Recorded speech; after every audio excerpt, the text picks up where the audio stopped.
มาพี่น้องมาขึ้นมาจะหัวจะชวนละมาแต่งอยู่ครัวกินแล้วจ้าสบายดีเจ้าหลอกเด้อพี่น้องจ้าสบายดีเพื่อนทุกคนเด้อพี่น้องยินดีต้อนรับชื่อช่องไม่ต้องบ่อยชื่อเก่าคือเดิมเด้อพี่น้องเลยมาจ้ามาให้น้องบิ๊กแกกระเทียมไว้เน่าใช่ไหมตัวแรกมันเน่ากับกัดเทียมหาเนื้อใส่กระดาษเลยที่ไว้ปลูกแมลงจ้าพี่น้องอันนี้คือผักอ้อมปลาบัวจ้ะปลาบัวจะอ้อมหอยจ้าหอยที่ปลาบัวซื้อเมื่อเช้านี่แหละที่อ้อมจ้ะอ้อมจะผักขมอ้อมหอยจะผักอีเลิศผักขมจ้ะผักนางเลิศโอ้ยว่าบ่ม่วนปลาบัวลองบอกเมียจะด้วยพ่อผักนางเลิศทำไมว่าผักสีสาวเลยผักนางเลิศเบิ่งไปหาเนี่ยมาใส่เลือกผักออกก็คือมองคนนัวอยู่แท้คือหมอกสิลุงแค่น้อยคนละชับจันแล้วแม่นบอกได้ มันจะนอดแดดนะบัวมือปลาบัวบ่คือหมอกลงกวนอ้วยก็แค่นี้คอยกระจนดอนดำๆกันถูกเชื่อกล้องที่บ้าแล้วเถอะนะจากดำๆกันจนดอนอยากเป็นอะไรเนาะบ่ห่วมมือนั่นละขวดจังหล่อเนี่ยบายดีพี่น้องอุ้ยบ่รอบ่สบายดีเด้อคนน่ะมีหมอกคนนัวอยู่เนาะสบายดีกับพี่น้องที่เห็นบ่ตัดก้นห้อยไปดำปึ๊ดตัดกับโบขาดบานี่ผมมีแห้งในขึ้นกอพายอยู่ดำปึ๊ดตัดห้อยกล้วยกัดให้นะกล้วยโอ้ยเศร้าแล้วเขี้ยวกัดเหรอเป็นอะไรหิวเลยจังมาเฮ็ดพี่น้องเอ้ยจนกี่บ่ายเลยนี่เที่ยงคั่วเลยชวนมาดามเพิ่นกันลุยอยู่หันถอดเกิบใส่เลยบาทนี่พี่น้องตอนประบัวชื่อเพิ่นมาปลูกให้นะคือปลูกให้นี่แล้วไปโอ้ยมันบุกเป็นใจจะปลูกอากาศมันเปลี่ยนเอารถนะปลูกนะจะกับปลูกรถนะเอาแม่เปลือกมันน่ะเปลือกนอกนั่นเปลือกอันนั้นมันน่ะเอาไว้แต่เปลือกห่อนี้นาใช่ไหมเลยใหญ่วะโอ้ยทักเพิ่นพี่น้องเลยแต่ว่าอยู่บ้านคืมบ่ตลาดบ้านเกกี้บ่ค่อยมีได้ผักอ่อนเลยเนี่ยนะมันบ่ใกล้ท่ามันบ่ใกล้ท่าเนาะคุณลองคนบุกขึ้นมามันไก่ราคาขายบ้านจะคลองเองแต่ว่าถ้าไปตลาดที่ป้าบัวไปมื้อเช้าเนี่ยนะโอ้สุดยอดพักนะป้าบัวสิเลือกไว้อันให้ลุงพรสุกนำเพราะว่าอ้อมบ่เบิดดอกลายแฮงเลือกว่าให้ลุงพรเพิ่นสุกไปนำ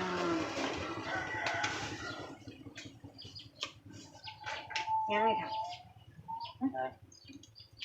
ง่อยมากนำไปจับมากเลยมากเพื่อที่เจาะมากเป็นคนถ้าเจ้าเอาใส่มาให้เขากินเลยแล้วเนาะมันนอนข้าวโอ้ยเฮ้ยก็กินเป็นอะไรก็จะเก็บมาขายเนาะเถ่าเนาะเอาไปว่าเลยให้กับครัวบ้านหลวงพ่อกินวันทุกทีทุกอย่างกินโบเป็นก็จะโบเก็บมาขายแน่นอนก็บัวว่านะกินมากระดองจะกินเป็นยังไงเลือกโอ้มันตัดพอได้คุณขี่มันตู้เฮ้ยทักโป๊กเอาตัดได้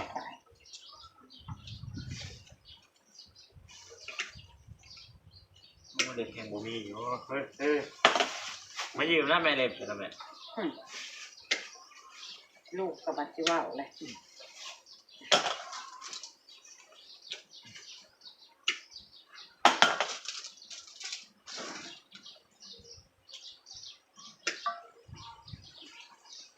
โอ้ยออมพักใส่หอยจักหน่อยพี่น้องพอแล้วเน้นพักอยู่ห้าหนึ่งละ15 บาททงหนึ่งนะพี่น้องเนาะซื้อแล้วไปเห็นนั่นเจ้าเฮ็ด15 บาททงหนึ่งทำกันอีกได้ทงพักกระดาษซื้อมาลายกันโอ้ยถูกใจเลยกินลายลิ ซื้อซอยเพิ่นพี่น้องเขาเพิ่นมีกำลังใจเก็บมาขายเฮาผู้บ่มีเฮากะซื้อซอยกันแล้วล่ะซอยกันไป10 บาท9 บาท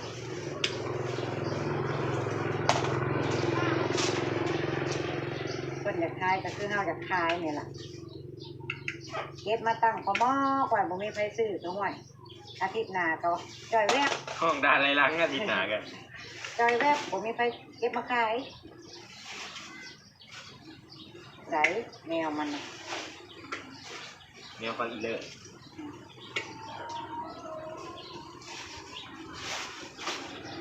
ใส่ลูกบอลสุกทักรวมเนี่ยเบิ่ง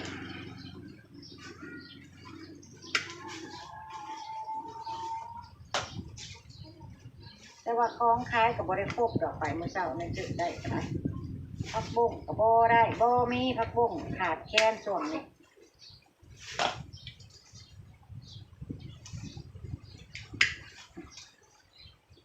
โอ้ยนี่เฉาเอ้ยจะใจฮ้อ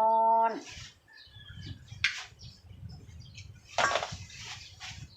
สุกผักอ่อมผักรวมมิตรใบตำหลอกตำลิงมีเบิดเพิ่นเก็บใส่มาพี่น้องเอ้ยนี่แต่พักมีประโยชน์ทั้งนั้นแหละ เป็นเจ้าพวกขยาวไอ้หนูนะใช่ กินได้บ่อย ปิ่นนะ ไก่บิ๊กบ้านพ่อเจ้าน่ะ เป็นเจ้าคนนั้นเลยถึงมูกระถิน บ้านนี้ แต่ พ่อ มูกระถินเนี่ยยันมดเพราะว่างามมันเป็นกออยู่ อืมมันบ่มีใครนิยมกินหรือบ่กินเนาะ ต้มมันก็ยินหน้ามันออกตัวสุ่มๆมันน่ะมันก็เต้าสุ่มแล้วก็แกงหมดแล้วมัน มันคิดแบบว่ามันสดมาแล้วก็จะไม่กินน่ะ บ้านเจ้าเรากินทุกอย่างเลย กินข้าวหน้าปักกล้วยแกงนอกฟองนอกเพิมโอ้ยแซ่บขึ้นยังปอกจะดี เดี๋ยวคุณจักอยู่ไหม นอกคือ เดี๋ยวคุณจักยก นี่ตำชาติอันนี้ แต่คือแต่บ่เคยกินขนาดนั้น เน่าจะคิดเป็น ก็ซุปมันร้อยน้ำแล้วก็เอาค้อนมันมานึ่งกินกับแก้วกับปุ่นคักก็แล้วเลยเอาตัวอ่อนมันน่ะตัวมันออกอากาศมาชุบก็ได้คือกันมาร่วมกันพักชุบมันลายดีเลยพี่น้องเลยยังเห็ดชุบมันยังแจ้งใส่ย่างละเล็กละน้อย แล้ว ชุบผักเล่ากันมีหน่อยังหน่อซานหน่ออุ่นหน่อวายมันผสมผสมกันเข้ามาข้าวโพดน้อยก็ใช้ได้เด้ มันกระโพดได้หน้าหันบ่ มันกำลังออกมันดีเลย มันกระโพดให้เขาได้ใส่ไม่ได้บ่บางคนนะครับ โอ้มะกระโพดกินบ่ได้มะกระโพดเหลือง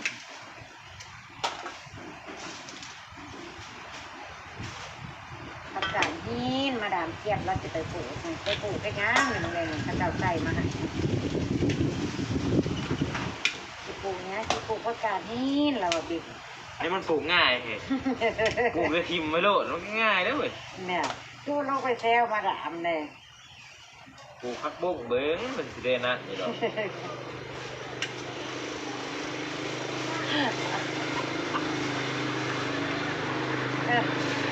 วิสุทธิ์เช้าวิสุทธิ์นะ เลือกพักไปก่อนพี่น้องเดี๋ยวจะมาอ้อมหอยน้ำปลาบัวได้จ้ะเด้ออ้อมหอยแต่พักรวมๆนี่แซ่บเด้อพี่น้องมาจ้าพี่น้องปลาบัวจะอ้อมหอยละจ้าโอ้หมอพดดงพี่น้องเอ้ยก่อนอื่นเอาผักลงก่อนพี่น้องผักนางเลิศผักขมผักอิหยังที่ปลาบัวเลือกนะจ๊ะเมื่อกี้พักเบรกไปหน่อยนึงมีลูกค้ามาซื้อก๋วยเตี๋ยวพี่น้องก็เลยพักเบรกกันหน่อยนึงใส่ผักเยอะๆเลยเลยพี่น้องอ้อมผักหรืออ้อมหอยนี่แหละใส่ผักลงเยอะๆเลยเนาะพี่น้องจังแซ่บอ้อมมีคนขนอยู่ด้วยอ้อมข้าวเบื่อนะพี่น้องอ้อมแบบอ้อมข้าวเบื่อนั่นเองเนาะ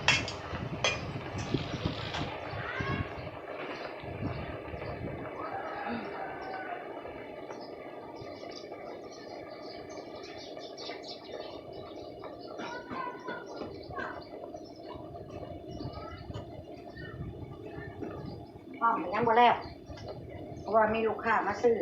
สั่งก๋วยเตี๋ยวใส่ถุงพี่น้องก็เลยหยุดเฮ็ดลุงพรยังไปส่งอยู่ส่วนน้องบิ๊กน้องบอยกับงัวข่าวสวนจ้าแล่นลงสวนเลยอ่ะ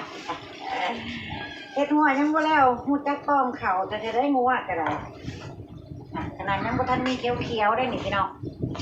งัวเริ่มเข่าแล้ว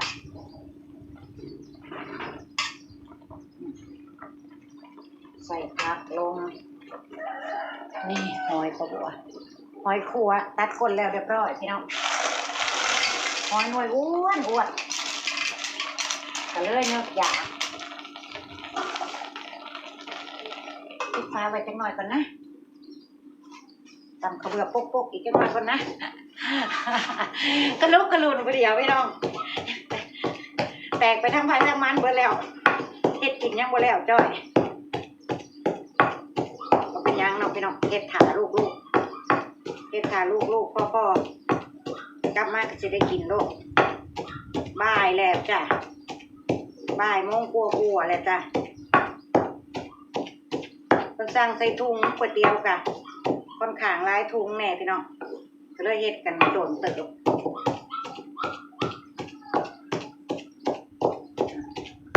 เขาเบื่อปลาบัวตำโป๊กแล้วก็จิออมพี่น้องเลย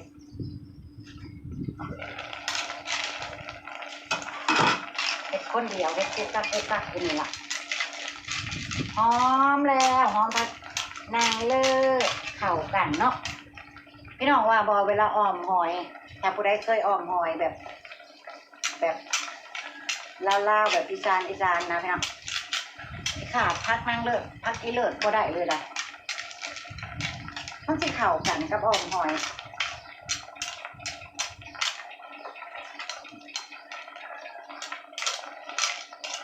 เบิ่งหน่อยค่ะ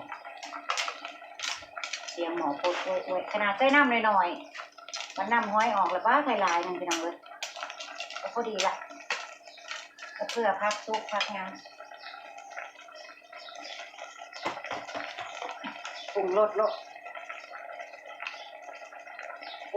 พี่น้องขาดก็ได้คือน้ำปลาอันนี้ล่ะอ้อมแกงก็ได้ใส่นัวลูกนัวน้ำปลาลูกพี่น้องหอมหอย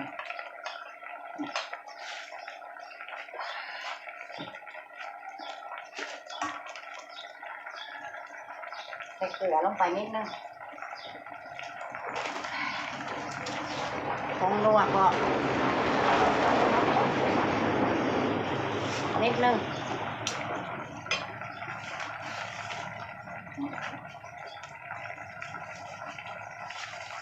มีบวกมียั้งพร้อมได้ประกวดนะใส่ลงไปนะใส่หลายๆหั่นหลายๆแนวลูก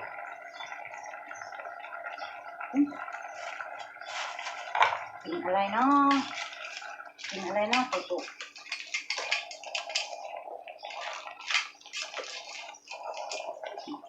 เอาหอยลงไปพักขึ้นมากก่อนเพราะว่ามีหอยเน่าโปะนะลุงพรตัดกระบอกนั่นไม่ต้องมาเบิ่งหัวบ้านลุงพร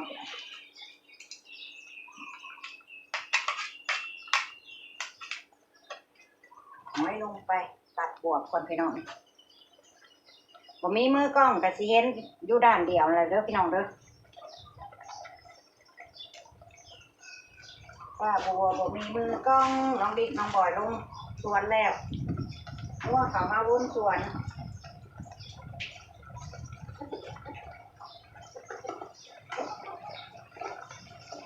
เพราะว่าปิดยังบ่ได้แล้วให้อีกหน่อยเดียวเท่านั้นนะพี่น้องแต่มันก็งูทางเขาจะแค่ได้งอกก็ได้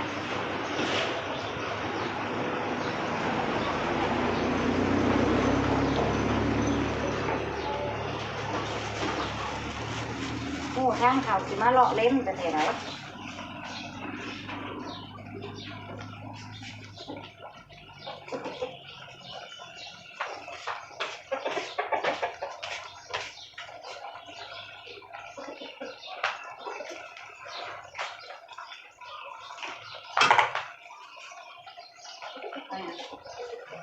ก็บวชที่ใส่อันใส่หมักเล่นเฮ็ดสุกเพิ่นยังลอยประคำบ่ไอติมเขายุดส่งมะนาวถามเขาแล้วเขาบอกยุดก่อน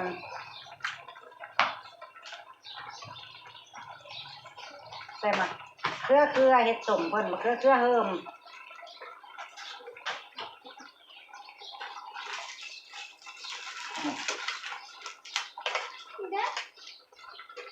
10 บาทบ่15บ่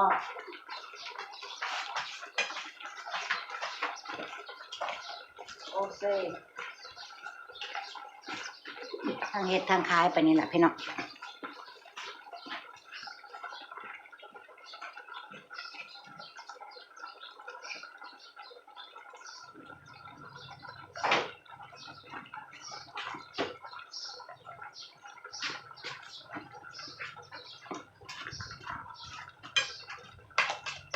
พักเริ่มนิ่มแล้วก็สิใส่ข้าวเบื่อลงไปเลยจ้าพี่น้องข้าวเบื่อตำพกๆเอาลูกหอมห้อยต้องใส่ข้าวเบื่อจ้ะคล้ายๆกับแกงหน่อไม้เองนะน้องพี่น้องใส่ลงไปเลย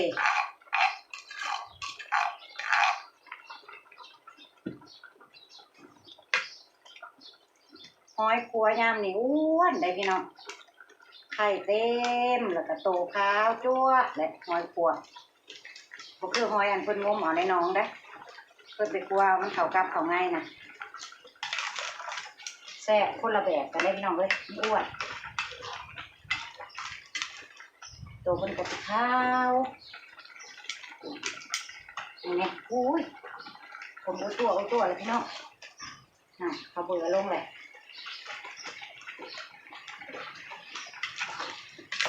เบื่อลงแล้วไปจะกินเลยได้พี่น้องเลย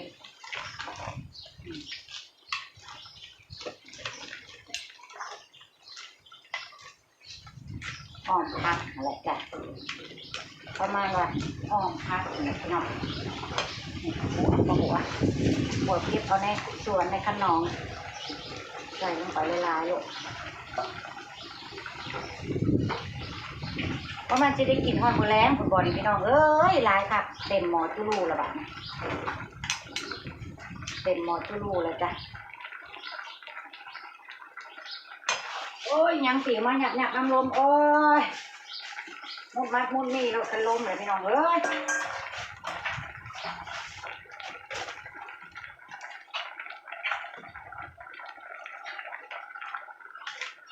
โอ้ยเสียงโคตรเสียงหมอโคตรก็เป็นกระแสแล้วจ้าพี่น้อง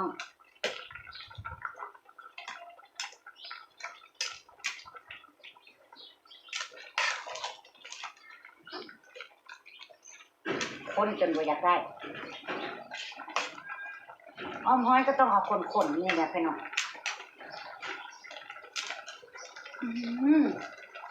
เบิกกระบวซีมันก็ซีมันรสชาติมันก็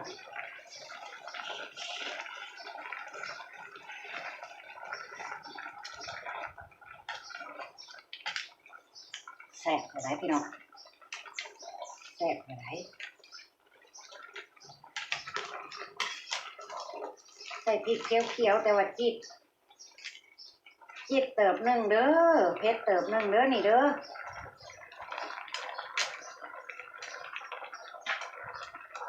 แซ่บแต่ว่ายังอ่อนปลาอยู่นิดหนึ่งตัวบัวว่ายังอ่อนปลาอยู่นิดหนึ่งพี่น้องเติมน้ำปลาเติมน้ำปลานิดนึง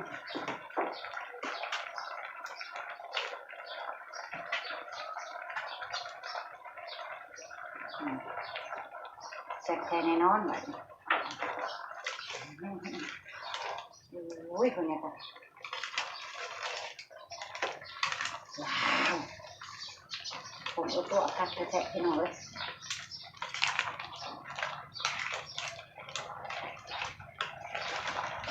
ครับปลาบัวสเปื่อยไปแล้ว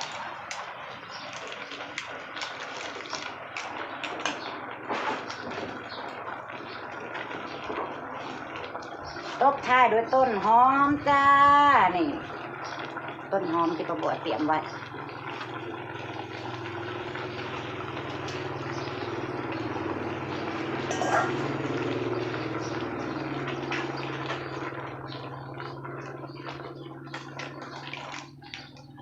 แต่พอ อดีละล่อลูกกับพ่อเพิ่นมาพร้อมกันพี่น้องพ่อก็ยังไปส่งก๋วยเตี๋ยวลูกก็ยังลงไปอันลากไม้อัดอันหมองงัวหม่นรอยเพิ่นเย็นโตลงจักหน่อยเนาะหอยนี่พอดีเลยเนาะพี่น้องมาพร้อมกันเวลาจังสิได้กินอุ้ยเป็นตะกินเป็นตะแซ่บเลยจ้า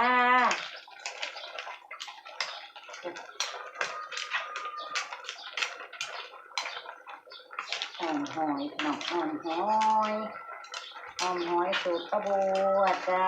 ใส่บวกเน้นๆใส่ผักเน้น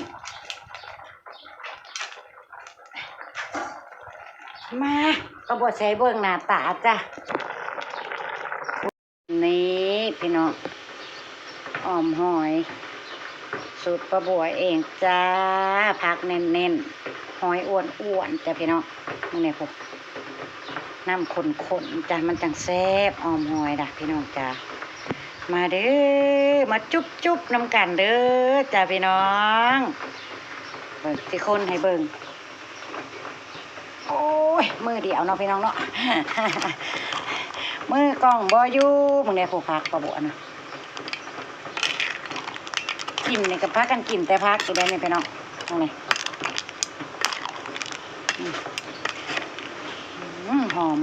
หอมผักบัวหอมผักชีพี่น้องหอมผักอีเลิศหอมเข้ากันแบบแซ่บจ้ะพี่น้องเอ๋ยโอ้หอมหอยปลาบัวมาจ้ะแกงวืดเด้อจะด่ามาปลาบัวเด้อจ้ะพี่น้องมือเดียวจ้ะแต่ว่าอยากให้พี่ให้น้องได้เห็นนำนี่เพื่อบางคนอยากลองเฮ็ดสูตรปลาบัวลองเบิ่งเนาะใส่อีหยังอะนะหลายๆอันหลายๆแนวกะเฮ็ดได้จ้าปลาบัวเฮ็ดให้เบิ่งละเด้อกะสิเก็บคลิปนี้ไว้ซ้ำนี้ก่อนเด้อจ้ะพี่น้องจ้าเพราะว่ายังบ่มาพร้อมมาเพียงกันกะสิบ่ทันได้กินข้าวกะสิพอดีแหละกับปลาบัวให้เพิ่นเย็นโตลงจักหน่อยมันจังบ่ลวกปากเนาะหอยเวลาเฮาจุ๊บๆมันนะพี่น้องไปแล้วจ้าพ่อปลาบัวแล้วก็พวกในคลิปหน้าจ้าขอบคุณเด้อขอบคุณทุกกำลังใจที่ส่งมาให้ปลาบัวขอบคุณที่บ่ขามโฆษณาเด้อจ้าพี่น้องจ้าไปแล้วจ้าสบายดี